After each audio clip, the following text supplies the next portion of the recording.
Hello friends, प्रभात exam के YouTube channel में आपका स्वागत है। आज इस वीडियो में हम बात करेंगे कि बिना पैसे के कलेक्टर कैसे बने।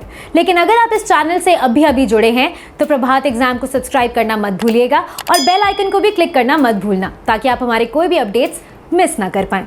आइए शुरुआत करते हैं इस वीडियो की। दोस्तों, अगर आपने कलेक्टर बनने का ठान लिया है और इसके लिए आप उन तमाम बाधाओं पर जीत हासिल करना चाहते हैं तो यकीन मानिए, आपको आईएएस या डीएम बनने से कोई रोक नहीं सकता। आप खुद अपना सारथी बनोगे तो अपने हाथ की लकीरें खुद बना सकते हैं।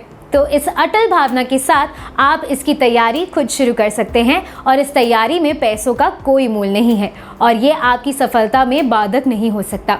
अगर बाधक कुछ हो सकता है तो वो है मानसिक गरीबी, जो सफलता का सबसे बड़ा दुश्मन है।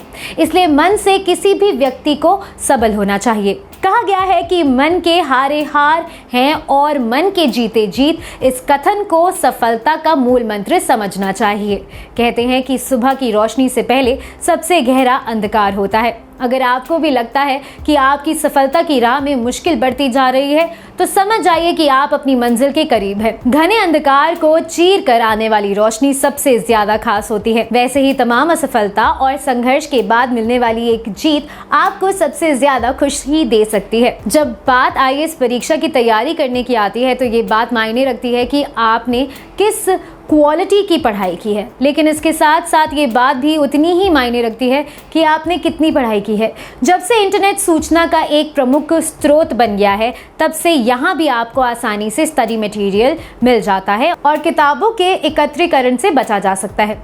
ये बहुत महत्वपूर्ण है कि कैसे सीखने के लिए सभी उपलब्ध वेबसाइटों का उपयोग करना है तथा अपने अध्ययन की आवश्यकता अनुसार किसी एक सही वेबसाइट का चुनाव करना है। सूचनाओं को फिल्टर करने की शैली भी एक प्रमुख कार्य है। आपको आपकी तैयारी में बल प्रदान करने के लिए आपको कुछ साइट्स बताएंगे जो आपके लिए महत्वपूर्ण होंगे। समसामयिक विषयों की जानकारी के लिए हर रोज विजिट किए जाने योग्य वेबसाइट की सूची। इस श्रेणी में ज्यादातर समसामयिक मामलों से संबंधित वेबसाइटों का वर्णन है। आइए इन सूचीबद्ध वेब पेज से पढ़े जाने योग्य सामग्री का विश्लेषण करते हैं। newsonair.com। आकाशवाणी पर प्रसारित होने वाले हर रोज रात 9 बजे वाले न्यूज अपडेट सुने और रविवार को प्रसारित होने वाले बहस विचार विमर्श को भी आप यहां सुन सकते हैं। pib.nic.in भारत सरकार के पत्र सूचना कार्यालय की वेबसाइट्स को सरकारी सूचनाएं सबसे पहले प्रदान करने वाली साइट्स के रूप में माना जाता है। यहां सभी मंत्रालयों की समसामयिक जानकारी, जैसे नई योजनाएं का शुभारंभ और सुप्रीम कोर्ट के कुछ ऐतिहासिक निर्णयों की जानकारी प्राप्त होती है। ptinews.com press trust of India बहुत ही महत्वपूर्ण वन लाइनर सूचनाएं प्रदान करता है, जो कि आईएएस की प्रारंभिक परीक्षा के लिए बहुत ही महत्वपूर्ण है। कौन, क्या, कब और कहां जैसे अपडेट यहां आसानी से पाए जा सकते हैं। thehindu.com ये एक ऐसी वेबसाइट है जहां आप एक ही जगह पर सभी बेहतर संपादकीय और विचारों से संबंधित लेखों को पढ़ सकते हैं। जिस टॉपिक का विश्लेषण करने की जरूरत है उसका चुनाव करें और द हिंदू के आर्टिकल वाले ऑप्शन में से उस लेख को खोजें। ये एक मुद्दे पर एक प्रगतिशील अध्ययन प्रदान करता है। economictimes.indiatimes.com यहाँ आप नवीनतम आर्थिक नीति पर श्रेष्ठ अर्थशास्त्रियों का कॉलम पढ़ सकते हैं। विशेष रूप से आर्थिक सर्वेक्षण और भारतीय रिजर्व बैंक की गतिविधियों से संबंधित जानकारी का अध्ययन कर सकते हैं। अपडेट नोट्स प्राप्त करने के लिए ध्यान देने योग्य वेबसाइटों की सूची। यूपीएससी विषयों से संबंधित कई वेबसाइट्स हैं और कई ऐसी वेबसाइट्स भी हैं जो विशेष रूप से सिविल सेवा उम्मीदवारों को समर्पित हैं। हालांकि कई स्रोतों से एक विषय के बारे में पढ़ना भ्रम का एक प्रमुख कारण बन सकता है, इसलिए हम केवल उन्हीं वेबसाइट्स की सूची प्रदान कर रहे हैं जहां आप महीने में 1 या 2 बार विजिट कर करंट अफेयर्स की जरूरतमंद जानकारी हासिल कर सकते हैं। prsindia.org आप यहां से सभी नवीनतम पारित, लंबित और खारिज संसदीय विधेयकों पर नोट्स तैयार कर सकते हैं। इसके अलावा प्रत्येक संसदीय सत्र के बाद सरकार के कार्यों पर त्रैमासिक समीक्षा रिपोर्ट भी यहां से प्राप्त की जा सकती है।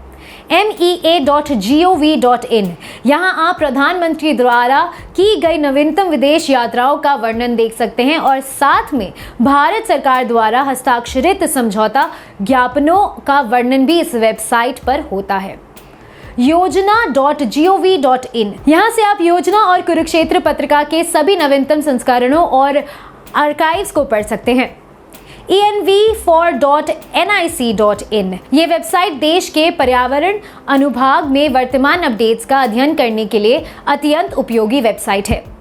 इस साइट पर सालाना रिपोर्ट्स जारी होती हैं जो विशेष रूप से आईएएस की प्रारंभिक परीक्षा की तैयारी के लिए पढ़ने योग्य होती है। विकासपीडिया.in ये वेबसाइट्स आपको भारत में शुरू की गई सामाजिक और आर्थिक कल्याणकारी योजनाओं पर नोट्स बनाने में मदद करती है। ये भारत सरकार के सभी प्रमुख कल्याण कार्यक्रमों के उद्देश्य का अध्ययन करने का एक शानदार विकल्प है। आप विषयवार अध्ययन के लिए एनसीईआरटी NIOS से फ्री में सारे बुक्स डाउनलोड कर सकते हैं। इसके अलावा आप इन किताबों को भी पढ़ सकते हैं। इतिहास के लिए कक्षा 9 से लेकर कक्षा 12 तक की एनसीईआरटी किताबों व स्पेक्ट्रस की आधुनिक भारत या संक्षिप्त इतिहास और बिपिन चंद्र की आजादी के बाद के भारत पुस्तकें उपयोगी हैं। ध्यान रहे कि नए सिलेबस में स्वतंत्रता के बाद के इतिहास के बारे में भी पूछा जाता है, तो यदि हो सके तो आप रामचंद्र गुहा की भारत गांधी के बाद का भी अध्ययन कर सकते हैं। भूगोल के लिए भी कक्षा 9 से लेकर 12 तक की एनसीईआरटी किताबों और यदि इसके बाद भी आवश्यकता पड़े तो महेश बर्णवाल या माजिद हुसैन की किताबों से अध्ययन किया जा सकता है। राज्य व्यवस्था की तैयारी के लिए हम एम लक्ष्मीकांत की भारतीय राज्य व्यवस्था और मेंस एग्जाम के पेपर 2 के लिए भारतीय शासन पढ़ सकते हैं, जिसमें कि अधिकार संबंधी मुद्दों को ध्यान से पढ़ें। अर्थव्यवस्था भाग के लिए रमेश सिंह अथवा लाल एंड लाल की किताब कक्षा 9 से लेकर 12 तक की एनसीईआरटी किताबों और भारत सरकार द्वारा प्रकाशित आर्थिक सर्वेक्षण की और बजट इत्यादि से तैयारी कर सकते हैं। पर्यावरण के लिए एनसीईआरटी का अध्ययन करें। Science reporter Shankar IAS coaching के पर्यावरण नोट्स पर्यावरण मंत्रालय की वेबसाइट env4.nic.in। इसके अतिरिक्त द हिंदू और इंडियन एक्सप्रेस अखबारों की मदद भी ले सकते हैं। विज्ञान व प्रौद्योगिकी की तैयारी करने के लिए 6वीं से 10वीं की एनसीईआरटी की किताबों तथा विज्ञान व प्रौद्योगिकी से जुड़े करंट अफेयर्स जैसे कि विज्ञान व प्रौद्योगिकी के क्षेत्र में क्या विकास हो रहा है, इस तरह के विषयों से जुड़े सवालों की तैयारी हम न्यूज़पेपर्स या वेबसाइटों के माध्यम से कर सकते हैं। भारतीय संस्कृति के लिए पुष्पा बिष्ट सिन्हा की किताब है जो कि जवाहर बुक डिपो दिल्ली द्वारा प्रकाशित है तथा इस अतिरिक्त एनसीईआरटी की फाइन आर्ट की किताब से भारतीय कला का इतिहास पढ़ सकते हैं। आंतरिक सुरक्षा मुख्य परीक्षा का एक टॉपिक है और इसके लिए टाटा मैग्रा हिल की एक किताब है जो अशोक कुमार IPS और विपुल कुमार द्वारा लिखी गई है। अंतर्राष्ट्रीय संबंध के लिए किसी भी अच्छी कोचिंग व टीचर के नोट्स से और साथ ही साथ विदेश मंत्रालय की वेबसाइट जो कि mea.gov.in है तथा करंट अफेयर्स से भी इस भाग की तैयारी अच्छे से की जा सकती है।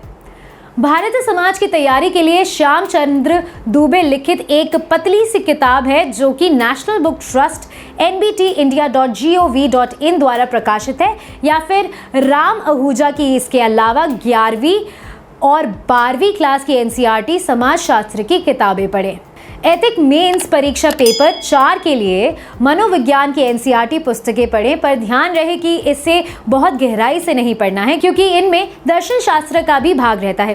देखा जाए तो इस विषय की तैयारी किसी भी विशेष किताब से नहीं की जा सकती, किंतु यदि आप कुछ प्रमुख और अच्छे लेखक या प्रशासनिक विचारकों की फिलॉसफी जैसे भारतीय दर्शन में गांधी जी इत्यादि देखें तो इसमें काफी मदद मिल सकती है। निबंध की तैयारी के लिए एक किताब है दृष्ट प्रकाशन से निबंध दृष्टि जो कि डॉक्टर विकास दिव्यकीर्ति व निशांत जैन द्वारा लिखित है और इसमें तकरीबन 150 मॉडल निबंध हैं जो इस भाग की तैयारी में महत्वपूर्ण योगदान देंगे। करंट अफेयर्स इस परीक्षा की तैयारी का एक महत्वपूर्ण भाग है। मुख्यतः प्रारंभिक परीक्षा तथा मेन परीक्षा में भी अधिकांश प्रश्न इस भाग से पूछे जा रहे हैं और इसकी उचित प्रकार से तैयारी के लिए कुछ प्रमुख अखबार हैं जैसे द हिंदू, दैनिक जागरण, नई दुनिया, दैनिक भास्कर से भी उपयोगी सामग्री पढ़ सकते हैं। इसके अतिरिक्त बिजनेस स्टैंडर्ड जो हिंदी में भी उपलब्ध है उसकी आर्थिक मुद्दे व संपादकीय पृष्ठि को भी पढ़ सकते हैं। इन सभी पाठ्य पुस्तकों का सही ढंग से अनुपालन करने से आप निश्चित रूप से यूपीएससी एग्जाम क्रैक कर सकते हैं। इस वीडियो में बस इतना ही। ऐसी कई और वीडियोस को देखने के लिए देखते रहिए प्रभात एग्जाम का यूट्यूब चैनल और इस चैनल को भी सब्सक्राइब करना मत भूलिएगा और बेल आइकन को भी क्लिक करना मत भूलिएगा।